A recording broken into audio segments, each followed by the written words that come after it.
Ya. Terkait pengalaman yang pernah Bapak hadapi dalam pengambilan keputusan berkaitan dengan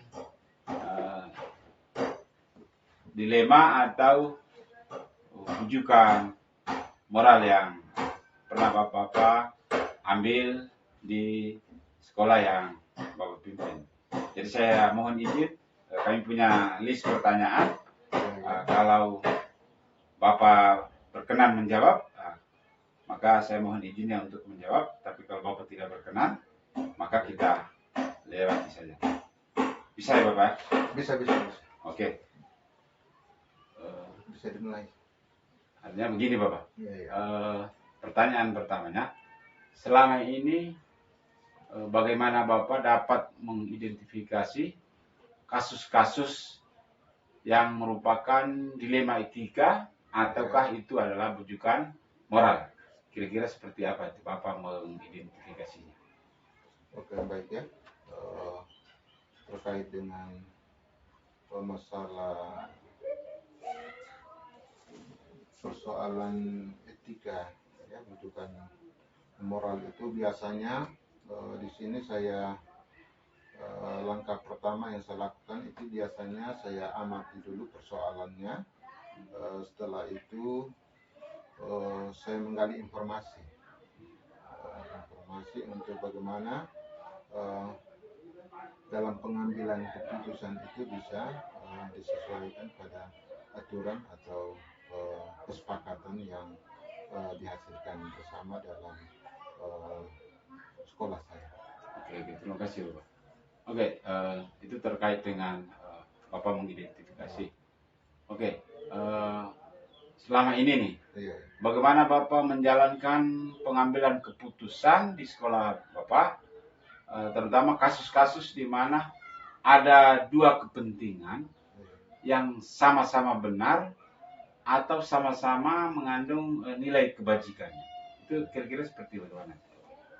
Baik ya, dalam kaitan pengambilan keputusan yang seperti itu, biasanya saya melihat pada asas kemanfaatan. Saya akan melihat kemanfaatan daripada tentunya setiap persoalan itu dalam penyelesaiannya tidak bisa memuaskan semua pihak, tapi paling tidak bisa memuaskan banyak pihak. Itu yang barangkali selama ini saya dasarkan dalam pengambilan setiap keputusan seperti itu. Oke. Sekarang terkait dengan langkah-langkah atau prosedur atau tahap yang seperti apa yang bisa Bapak lakukan selama ini?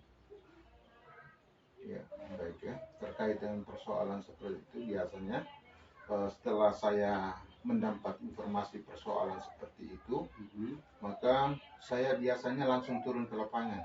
Oh iya. Untuk bagaimana melakukan menjaring informasi, melakukan wawancara, tidak hanya pada pelaku, tapi biasanya saya cari tahu informasi tambahan di lingkungan, paling tidak dalam keluarganya, masyarakat sekitar, untuk bagaimana mencari tahu kebenaran daripada setiap peristiwa itu, sehingga kembali ya, di sekolah dalam pengambilan keputusan saya tentunya tidak sendiri, bersama juga dengan rekan-rekan sejawat mendiskusikan hal itu kembali, dan sehingga dalam pengambilan keputusan tidak memberatkan atau bisa dapat memuaskan semua pihak.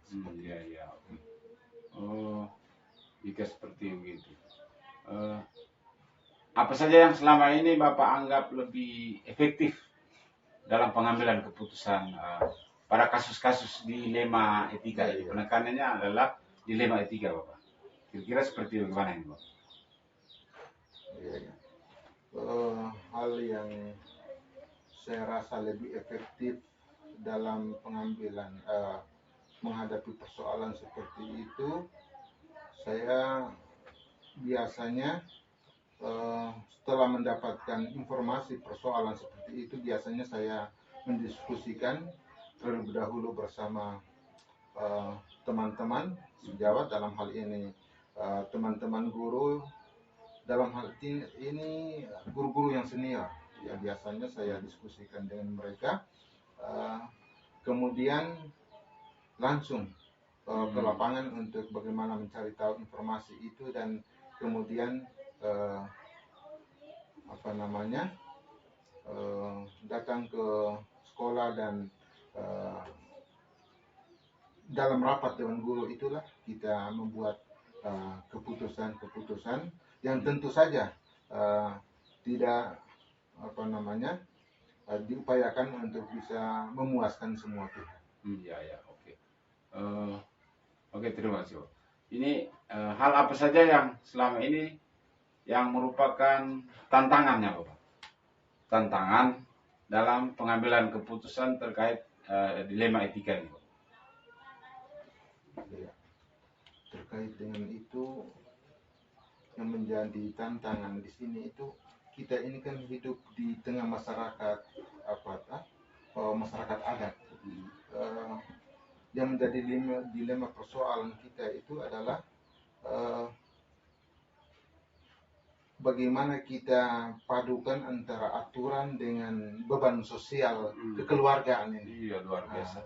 Sehingga dalam pengambilan keputusan itu, kita tentunya harus bisa betul-betul bagaimana memberikan penyadaran atau kefahaman yang betul-betul pas kepada pelaku ini, sehingga bagaimanapun kalaupun keputusan yang kita keluarkan tidak sesuai dengan apa yang diharapkan, tapi paling tidak mereka juga harus puas dengan apa yang kita putuskan bersama. Oke, ya. Dalam hal ini, Bapak, apa Bapak punya jadwal tertentu untuk